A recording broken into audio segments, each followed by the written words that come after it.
जर आपण स्वतःच्या आयुष्याचा विचार करून जगत असू तर आपण स्वार्थी कसे? किती जणांच्या बाबतीत अशा गोष्टी घडतात? नमस्कार, मी निशा. स्वागत आहे तुमचं माझ्या थॉट्स या युट्यूब चॅनेलवरती. आजचा विषय म्हणजे जेव्हा आपण स्वतःसाठी जगतो तेव्हा बऱ्याचदा आपल्याला चुकीचं ठरवलं जातं. आपण कसे स्वार्थी आहोत किंवा आपल्याला इतरांचं काही देणं घेणं नसतं, हे असे आरोप करून आपल्याला कसं एकटं पाडण्याचा प्रयत्न केला जातो. अनेक जणांच्या बाबतीत अशा गोष्टी घडत असतील तर त्या विषयावर आज आपण चर्चा करणार आहोत. स्वतःचं स्वाभिमान जपणं म्हणजे स्वार्थीपणा आहे का? एखादी व्यक्ती आपल्यावर अन्याय करते, एखादी व्यक्ती बदलायला तयार नाहीये, एखाद्या व्यक्तीला तिची चूक मान्यच नाहीये, मग अशा व्यक्तींना आपण किती काळ बदलत राहणार? त्या व्यक्तींच्या मागे आपण किती काळ स्वतःचा वेळ म्हणा, स्वतःची ऊर्जा म्हणा, या सगळ्या गोष्टी वाया घालवणार? आपल्याला स्वतःच असं अस्तित्व आहे ना? एखादी सून जर सासर होणारा त्रास हा जर एक मर्यादेपर्यंत सहन करत असेल, त्यानंतर जर ती त्या त्रासाला बाउंड्री आखत असेल, सीमा आखत असेल, की मला आता हा त्रास पुढे सहन करायचा नाहीये, मला माझ्या स्वतःसाठी स्टँड घ्यायची, माझ्या स्वतःसाठी मला एक भक्कम अशी रेषा, आपण म्हणतो सीमा रेषा आखायची, की ज्याच्या आतमध्ये मला कोणाला प्रवेश द्यायचा नाही आणि त्या सीमेच्या बाहेर मलाही जायचं नाही. मग ती व्यक्ती स्वार्थी कशी ठरू शकते?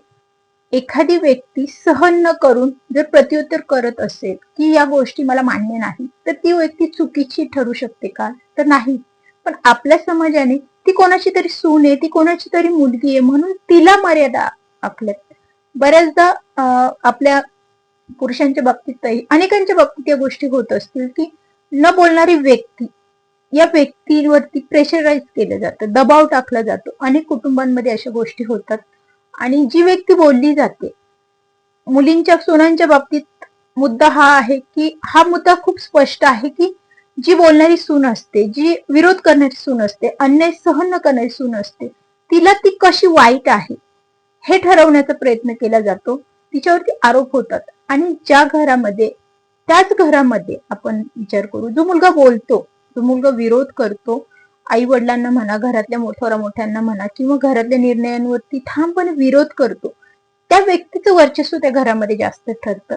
आणि जो मुलगा बोलत नाही, जो मुलगा शांत राहतो, आई वडिलांनी जे काही निर्णय लादले जातात, तो निर्णय अगदी तो सहमताने मान्य करतो आणि शांत राहतो. आई वडिलांना कुठल्याही प्रकारचा विरोध करत नाही, थोरा मोठ्यांना किंवा घरामध्ये घेतले जाणारे निर्णय यामध्ये कसलाही हस्तक्षेप न करता ते निर्णय मान्य करतो. तर अशा व्यक्तीला अजून दबावाखाली टाकलं जातं. का? तर ती व्यक्ती ऐकली जाते म्हणून. मग ही गोष्ट तुमच्या लक्षात येते का? जर एक सून विरोध करते तर ती वाईट ठरते आणि एक मुलगा विरोध करतो तर त्याचं वर्चस्व जास्त मानलं जातं. हा भेदभाव अनेक कुटुंबांमध्ये केला जातो. आणि मलाही बऱ्याचदा असे अनुभव, अनेक कुटुंबांमध्ये असे अनुभव म्हणा किंवा असे पाहायला ऐकायला मिळतात. तर अशा या गोष्टी समाजामध्ये होत असतात. मग स्टँड घेणारी व्यक्ती, विरोध करणारी व्यक्ती वाईट का ठरू शकते, वाईट का असू शकते? ती एक व्यक्ती आहे, तिचंही एक व्यक्तिमत्व आहे, हे लोकांना पटत नाही, कळत नाही. आणि बऱ्याचदा हे समाजाला देणं घेणं नसतं, हे देणं घेणं आपल्या नातेवाईकांना जास्त, आपल्या कुटुंबाला जास्त असतं. आपल्या वागण्याचा, आपल्या बिहेवियरचा, आपल्या बदललेल्या रूपाचा त्रास आपल्या नातेसंबंधांना जास्त होतो. म्हणून बऱ्याचदा जिथे त्रास होतो तिथे जर मग काही सीमा आखल्या गेल्या किंवा काही गोष्टी, काही लोक बदलायला पण तयार नसतात. काही लोक आपल्या जीवनामध्ये असे असतात, नातेसंबंधच म्हणूया आपण, नातेसंबंधांमध्येच आपल्याला जास्त गोष्टी त्रासदायक होतात, कारण की इतरत्र बाहेरच्या लोकांना घरातल्या गोष्टींचा फारसा अनुभव नसतो. प्रत्येकाचं व्यक्तिमत्व हे वेगळं असतं, हे अनेकदा आपले घरातले लोक स्वीकारायला तयार नसतात. दोन सुना असतात, त्या दोन्ही सुनांना एकच पारड्यात बसवण्याचा ते प्रयत्न करतात. ती कशी आहे, ही कशी आहे, ती कशी वागते, तू कशी वागते, हे अशी मतभेद, तुलना केली जाते. मुलांमध्येही बऱ्याचदा या गोष्टी होतात. मग ही तुलना घरामध्ये केली जाते आणि यातून देखील मतभेद निर्माण होतात. मग असे कौटुंबिक मतभेदामुळे अनेकदा कुटुंब हे विखुरले जातात. आपण म्हणतो मतभेद निर्माण होतात, नाती तुटली जातात, दुरावली जातात. आणि काही नाती तर अशी असतात की त्यांना सतत हस्तक्षेपच करायचा असतो, म्हणजे कंट्रोलमध्ये, स्वतःच इतरांचं आयुष्य कंट्रोलमध्ये ठेवायचं असतं. काही आई वडील तर असे असतात की त्यांना मुलगा, सून यांना आपल्या कंट्रोलमध्येच ठेवायचं असतं. आम्ही जसं बोलू तसंच त्यांनी वागलं गेलं पाहिजे आणि मग अशा वेळेस जर ते मुलगा सून जर न ऐकणारे असेल, विरोध करणारे असेल, तर त्यांना मात्र प्रचंड मानसिक त्रास दिला जातो. मग एकटं पाडलं जातं. तुम्ही कशी चुकीचे आहात, तुम्हाला कशी मोठ्यांची व्हॅल्यू नाही किंवा तुम्हाला कशी किंमत नाही, असे अनेक सारे आरोप करून मग त्या व्यक्तींना चुकीचं ठरवलं जातं. मग मला सांगा, अशा नवरा बायकोनी किंवा अशा मुलाने सुनेने जगायचं कसं? मग असे लोक बरेच असे आहेत की ते सतत समाजामध्ये ते छान जगतात. त्यांचं त्यांनी व्यक्तिमत्व घडवण्यात, त्यांना त्यांचे संसार उत्तमरित्या चालवण्याची त्यांच्यामध्ये ताकद असते. उत्तमरित्या व्यक्तिमत्व ते घडवतात. समाजामध्ये छान असं उच्च पदावरती ते काम करतात. प्रतिष्ठित व्यक्ती म्हणून समाजात वावरतात. छान पद्धतीने सगळ्या गोष्टी जमतात. फक्त कुठेतरी कुटुंब नाराज आहे म्हणून मग ते भावनेत त्यांनी आयुष्यभर उदास राहायचं का? तर अशा लोकांना माझं एक सांगणं आहे की काही लोक नाही बदलू शकत. काही लोकांची विचारसरणी, आपण त्या विचारांना नाही बदलू शकत. बऱ्याच कुटुंबामध्ये मग आपल्याला सतत आपण या विचारांमध्ये असतो की कधीतरी ह्या सगळ्या गोष्टी बदलतील, कधीतरी त्या लोकांना त्यांची जाणीव होईल की आपण काही निर्णय घेतो, स्वतःच्या व्यक्तिमत्वासाठी घेतो, स्वतःच्या स्वाभिमानासाठी घेतो. एक व्यक्ती म्हणून आपल्यालाही एक स्वतःच मत मांडण्याचा किंवा स्वतःच्या मतावर निर्णय घेण्याचा अधिकार आहे. या गोष्टी त्यांना पटतील, पण काही लोकांना काही गोष्टी शेवटपर्यंत पटत नाही. मग आपलं आयुष्य संपूर्ण आपण ते विचारात घालवायचं का? बदलतील या विचारात घालवणं म्हणजे चुकीचे मला असं वाटतं. आणि आम्ही म्हणजे मी सुद्धा काही काळ ह्या चुका करत केल्यात, बरेच वर्ष की नाती बदलतील, त्यांना कधीतरी जाणीव होईल. पण काही लोकांना आपल्याला मुद्दामूनच कमी लेखायचं असतं, चुकीचं ठरवायचं असतं. आपण योग्यतेचे असले तरी, आपण उत्तमरित्या लाईफ जगून जरी त्यांना दाखवलेलं असलं तरी त्या लोकांसाठी आपण चुकीचेच दर्शवायचं असतं. मग आपण कितीही प्रयत्न केला, आपण सतत त्यांच्या मध्ये जाऊन इन्व्हॉल्वमेंट दाखवली किंवा आपले आहेत, बऱ्याचदा काय व्हायचं, अशी नाती माझ्याही जीवनात आहेत की जिथे ती नाती आपली आहेत ती तोडायची नाही म्हणून पुन्हा पुन्हा त्यांच्याकडे जाणं, त्यांच्यासोबत अटॅचमेंट ठेवणं, त्यांच्यासोबत भावनिक दृष्ट्या म्हणा, नातेसंबंधांमध्ये कार्यक्रम वगैरे एकत्रितपणा, तो जोडण्याचा एक प्रयत्न मीही काही काळ केला आणि अनेक जण करतात आणि पुन्हा पुन्हा मानसिक त्रासाला बळी पडतात. आणि मग हा त्रास आपण स्वतःच ओढतो का नाही? मग पुन्हा पुन्हा एकदा अनुभव आलाय, दोनदा आलाय, तीनदा आलाय, आपण पुन्हा पुन्हा तीच चूक करतो आयुष्यभर का? एक सीमा आखा ना. मी जेव्हापासून ही सीमा आखली ना, स्वतःच्या मनाला आधी स्ट्रॉंग बनवलं. कोण काय म्हणेल मला फरक पडत नाही. जेव्हापासून ही सीमा, एक बाउंड्रीज ही खूप महत्वाची असते आणि ही बाउंड्रीज आधी तयार करण्यासाठी आपल्या मनाला तयार करणं खूप गरजेचं असतं. त्यासाठी काही वेळ हा आपल्या स्वतःसाठी घ्यायचा असतो. स्वतःसाठी जगणं सुरू करायचं असतं. स्वतःला छान ठेवणं सुरू करायचं असतं. आपण स्वतः एक छान व्यक्तिमत्व आहोत. आपल्याला आनंदी राहण्याचा अधिकार आहे. या अनेक पॉझिटिव्ह गोष्टी आधी स्वतःला रोज रोज सांगायच्या आहेत. आणि मी त्या गोष्टी स्वतःला सांगून मला फरक नाही पडत. मी इतरांसाठी नाही जगत. बऱ्याचदा महिला बघा, नवरा म्हणतो, पुरुष लोक दुर्लक्ष करतात म्हणून मग लग्नानंतर स्वतःकडे पाहणं सोडून देतात. त्याला काही फरकच पडत नाहीये. मी कशी राहिले, मी कसंही हे वागले तरी त्याला माझ्या आयुष्याशी काही देणं घेणं नसतं. त्याला फक्त त्याच्या फॅमिली सोबत किंवा त्याला त्याचं कुटुंब सुखी असेल तरच त्याला माझ्यामध्ये इंटरेस्ट आहे, नाही तर माझ्यामध्ये इंटरेस्ट नाही वगैरे. अनेक मी एक उदाहरण अनुभवावरून सांगते की अनेक महिलांची मानसिक स्थिती अशी झालेली असते की लग्नानंतर जे वादविवाद होतात, मतभेद होतात नातेसंबंधांमध्ये, घरांमध्ये, मग बरेचशा नवरे काय करतात की अशा महिलांकडे लक्ष देणं, मग त्या कितीही छान त्यांचं व्यक्तिमत्व, त्यांचं रूप, त्यांचं सुंदरता कितीही छान असो, त्यांचं राहणीमान, त्यांचं एक वेगळं व्यक्तिमत्व आहे, हे बऱ्याचदा तो जोडीदार असतो तोच स्वीकारत नसतो. आणि मग त्यानंतर ते नातेवाईक वगैरे हा नंतरचा भाग आहे. आणि आपण बऱ्याचदा त्या नातेवाईकांमध्येच अडकलेलो असतो. सर्वात प्रथम आपल्या जोडीदाराला ओळखायला शिका. आपला जोडीदार हा एक वेगळं व्यक्तिमत्व आहे, हे ज्याला समजलं, हे ज्याने स्वीकारलं ना, त्याला त्या व्यक्तिमत्वाला किंवा त्या जोडीदारासोबत मग राहण्यासाठी किंवा बाकीच्या लोकांचा फारसा असा विचार येत नाही किंवा त्रास होत नाही.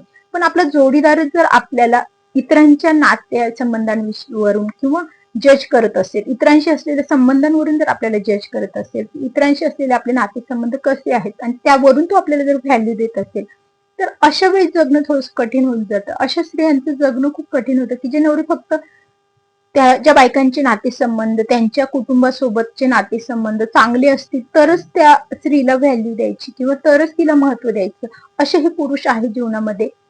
मग अशा स्त्रिया काय करतात, तो मला व्हॅल्यू देत नाही, किंमत देत नाही, मग स्वतःला गमावून बसतात, स्वतःच अस्तित्व गमावून बसतात. छान व्यक्तिमत्व, छान दिसणं, छान राहणं, आनंदी राहणं, स्वतःसाठी वेळ देणं, स्वतःचे छंद जोपासणं, हा खूप महत्वाचा भाग आहे जीवनामध्ये. जेव्हा हा काळ निघून जातो ना, आणि मीही त्याच चुका केलेल्या आहे, नाही असं नाही, मी अनुभवातूनच तुम्हाला या गोष्टी सांगते की आता एक मॅच्युरिटी म्हणतो आपण, 40शी आपण म्हणतो, 40शी जवळ आल्यानंतरच या गोष्टी बऱ्याच जणांना जाणवतात, की वयाचा मध्यांकच म्हणू आपण हा खरं तर. कारण की मध्यांकावर आल्यानंतर जाणवायला लागतं फार महत्वाचं शिक्षण. मला सांगा, शिक्षणाला सुद्धा मग कुठेतरी, मग आपण काही काळापूर्वी विचार करतो की शिक्षण घेतलं असतं, ज्या स्त्रिया घरी आहेत मग त्यांना ती शिक्षणाची कुठेतरी कमतरता जाणवते. शिक्षण घेतलं असतं, स्वतःच्या पायावर उभं राहिलं असतं, अर्थात ते जाणवतं, जर वेळ निघून गेल्यानंतर जर जाणवलं तर त्यात विचार करण्यापेक्षा तिथून सुरुवात करा. शिक्षणामध्येच तुमचं जीवन, आयुष्य किंवा करिअर घडू शकतो वगैरे काय नाही. खूप सारे प्लॅटफॉर्म आहेत, काही पण सुरू करा, काही करू शकता. असं नाहीये की शिक्षणामुळेच अडून राहिलात, काही गरज नाही. 40 नंतर जर स्वतःच्या अस्तित्वाची जाणीव जर व्हायला लागत असेल ना, तर छंदांमध्ये स्वतःचं अस्तित्व निर्माण करू शकता.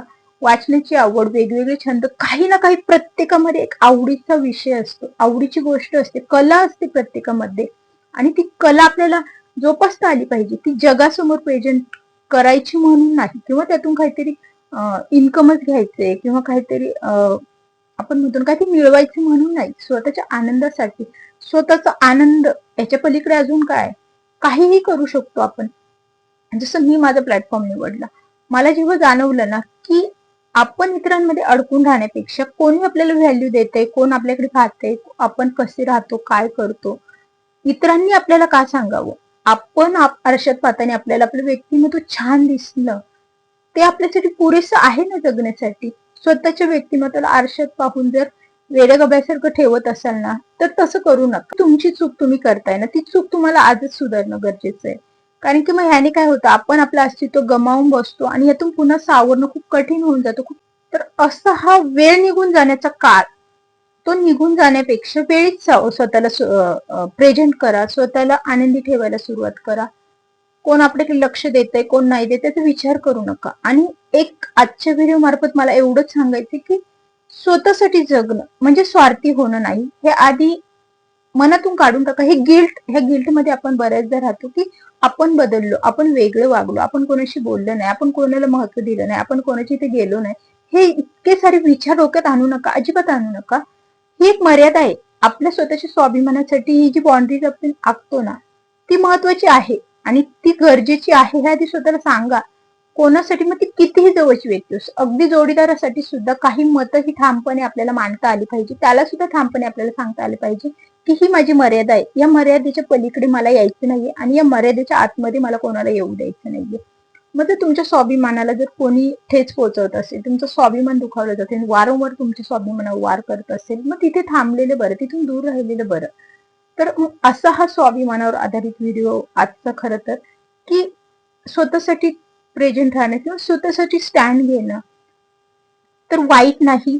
हे स्वतःच्या स्वाभिमानासाठी घेतलेलं एक भक्कमच पाऊल असतं, त्यातून आपण आपलं अस्तित्व निर्माण करू शकतो, आनंदी जीवन जगू शकतो. आणि हे प्रत्येकाने करायला हवं मला असं वाटतं.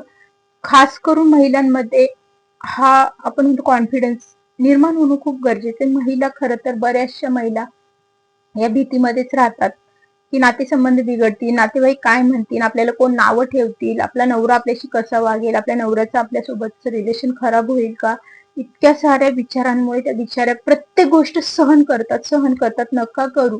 जिथे त्रास होतो, जिथे स्वाभिमानाला ठेच पोचवते, तिथे स्वाभिमानाच्या पलीकडे आयुष्य जगणं खूप कठीण आहे. मला असं वाटतं की आपण जर स्वाभिमान जर जपला ना, तर इतर त्रासापेक्षा आपण स्वाभिमान जगतोय हा आनंद खूप मोठा आहे आणि तो जगण्यासाठी खूप ऊर्जा देतो, खूप एनर्जी मिळते की मी माझ्या मतासोबत जगते, मी इतरांची मतं माझ्यावर लादून घेत नाही किंवा इतरांच्या मर्जीप्रमाणे मी आयुष्य जगत नाही. हा कॉन्फिडन्स आपल्यामध्ये जेव्हा येतो ना, तेव्हा मात्र मग आपल्याला हे जग, नातेसंबंध, समाज, इतरांचं काही देणं घेणं नसतं. आणि एक दिवस असा येतो ना की ह्या ज्या आपण सीमा आखलेल्या असतात ना, या सीमा समोरच्या व्यक्तींना मान्य करायलाच लागतात. त्यांना त्या मान्य करायला भाग पडतात, कारण की आपण आपलं व्यक्तिमत्व तसं घडवलेलं असतं. आपण ठाम असतो आपल्या मतांवर, की मी माझ्या या सीमा आखल्यात नाही, या सीमांच्या पलीकडे मला यायचं नाही, तुम्हाला येऊ द्यायचं नाही.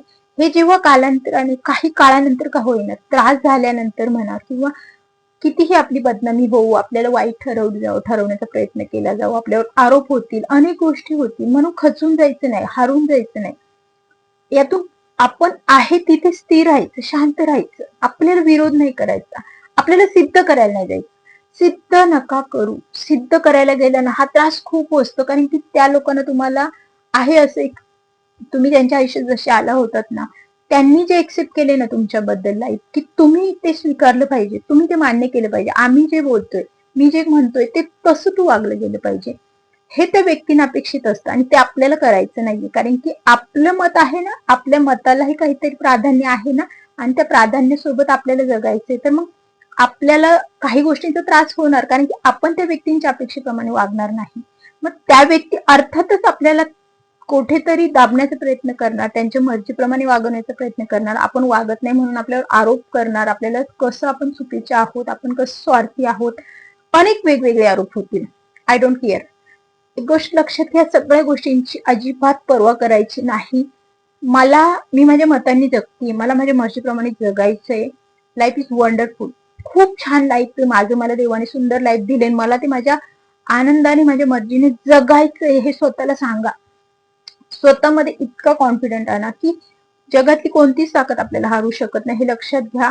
भीती मनातली काढून टाका. भीती ही माणसाला खूप त्रास देते. तुम्हाला सांगू का, मी प्रत्येक स्टेजला ना तयारी ठेवते. ऑलमोस्ट प्रत्येक स्टेजला माझी तयारी असते. कोणतीही परिस्थिती येऊ, त्या परिस्थितीशी तोंड देण्याची तयारी मी ठेवते.